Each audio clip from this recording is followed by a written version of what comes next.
All right, what's up, guys? So today I want to talk about something a little bit different. There is this whole Josh Safdie, Benny Safdie controversy that just came out, this article through page 6, and it kind of explains why the Safdie brothers split up. As the Smashing Machine came out this year, you had Marty Supreme, and they're both directed by individual Safdie brothers, Benny and Josh. And me, along with many other people, were wondering, why did this happen? They were so good together, good time, and Uncut Gems. They're such good movies, great directors. Why would they ever split up?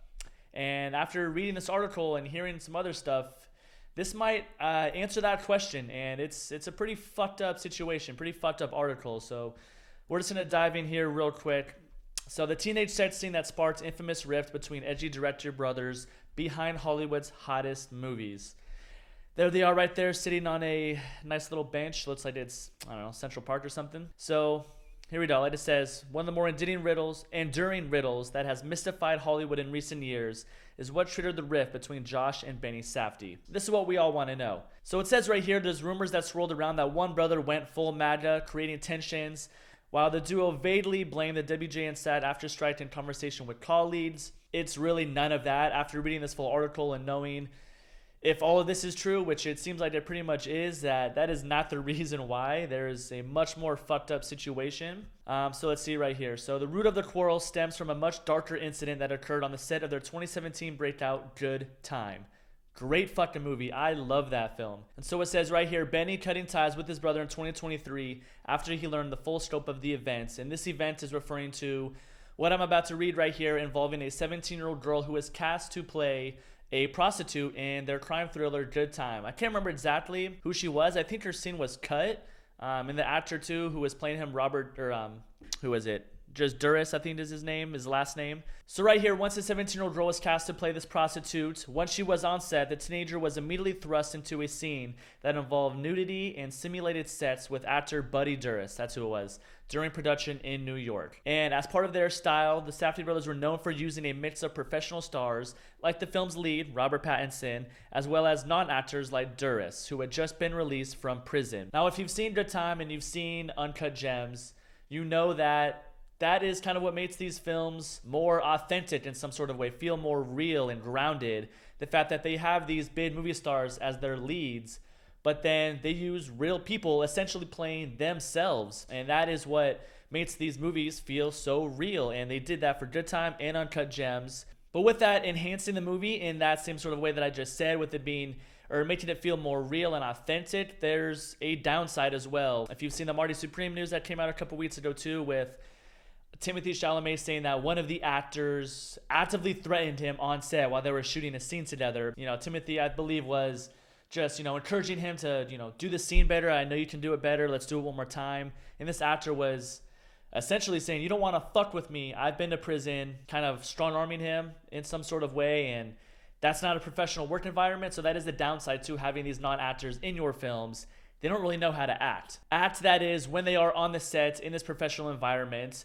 They've never been on a movie set before, probably, so they don't know really how this whole thing works. And if they've been to prison, they have that sort of ego, and they're just, I don't know, there's just a lot of bad stuff that can happen with that. So as it says here, he went to prison dating back to 2009 on drug charges, weapon violations, etc. So while Josh watched the action unfold on his monitor, Benny stood in the corner holding the boom. Buddy Duras, who was high at the time, pulled his pants down, exposed himself, and asked the girl if he could stick it in as the cameras continued to roll.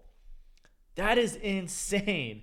That is absolutely insane. That is inexcusable and just really weird behavior, especially after finding out that this girl was a minor. I'm going to continue to read this right here, but at the time, Josh didn't know that she was a minor, but you have to imagine that she couldn't have looked old. Even if you thought she was 18, 19, you had to have, she has to have looked like an underage girl. She was 17, so it's just inexcusable, and once again, just very weird behavior that should not be allowed on movie sets, especially something like this. And that also violates a lot of SAG rules that pretty much ensures the safety of these minors and their well-being. As it says right here, using a minor for nudity and a set scene would flout industry norms, including SAG rule that stipulates work conditions not to be detrimental to the health, safety of the minor, and it seems like he violated all of that.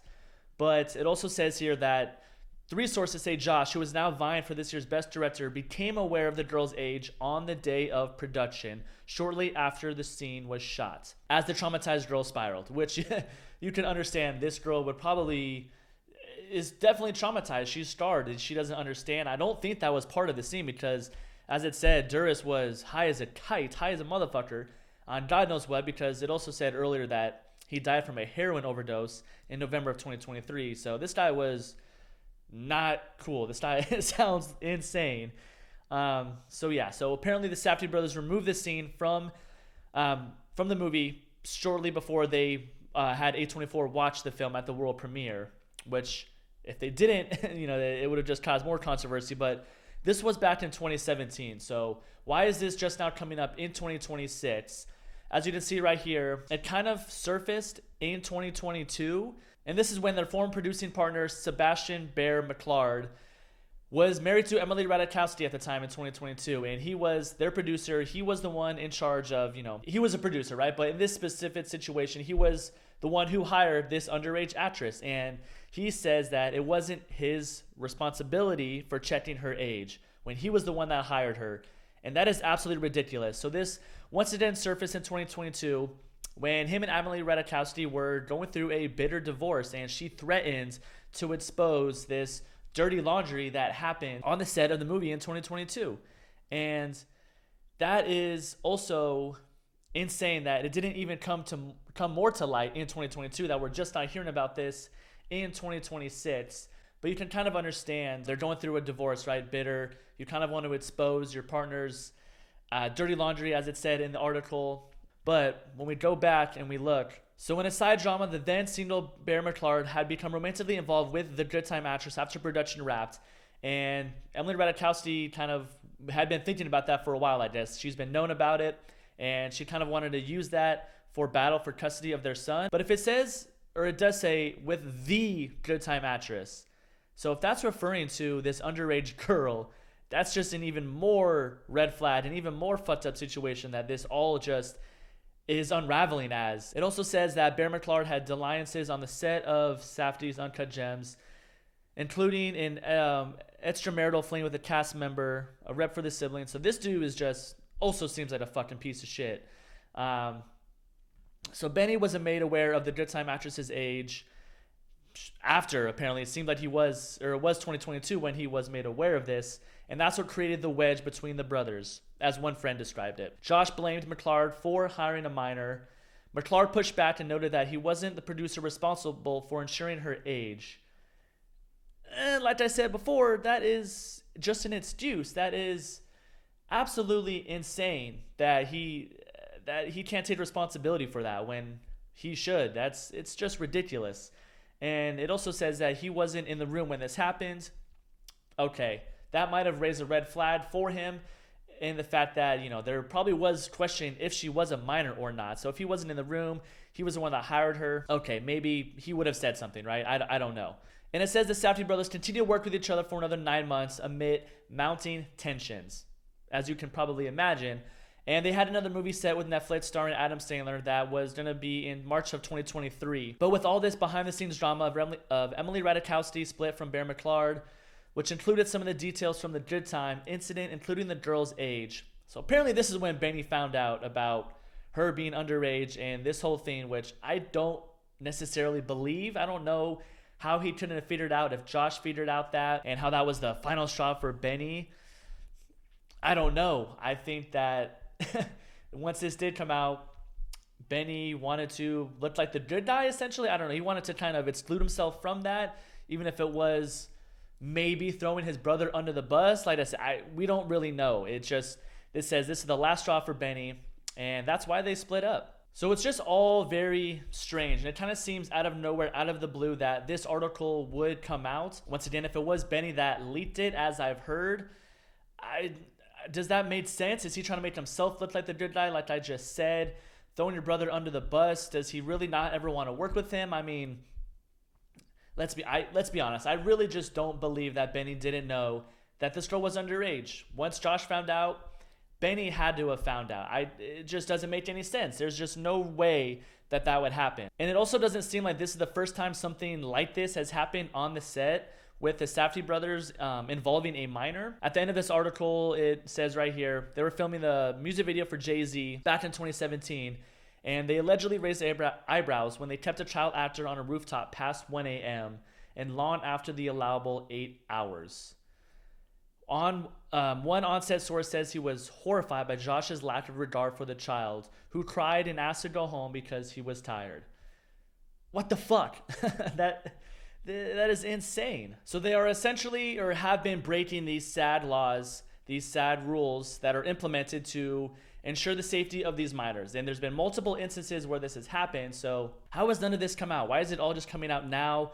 Why are people like not afraid to work with them? I don't understand. It seems like everybody in Hollywood wants to work with them and are going to continue to work with them. They are very, very well known and reputable because their movies are incredible. But it's just very strange, and it makes you look at them in a completely different way.